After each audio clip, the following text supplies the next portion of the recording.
In this video, I'm going to be showing you how you can set your profile picture to private on Facebook. So I'm going to open up the Facebook app, and then that's going to take you to your home screen. All we need to do to set our profile picture to private is tap on your profile icon there at the top left-hand corner. That will take you to your profile.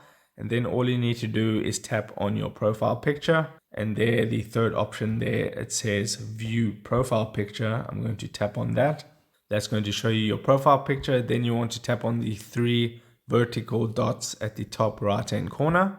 And you'll have an edit privacy option near the bottom. Tap on that. And here's the options that we're looking for. You have public, friends, friends accept, and then only me. So if you want your profile picture to be completely private, select only me, and then that will save. And you have a couple of more options. You can choose the specific friends that you want to be able to see your profile picture. But you came to this video for private profile picture, so select only me, and that's all you need to do. If this video helped you out, don't forget to drop a like on this and subscribe for more, and I'll see you in the next video. Take care.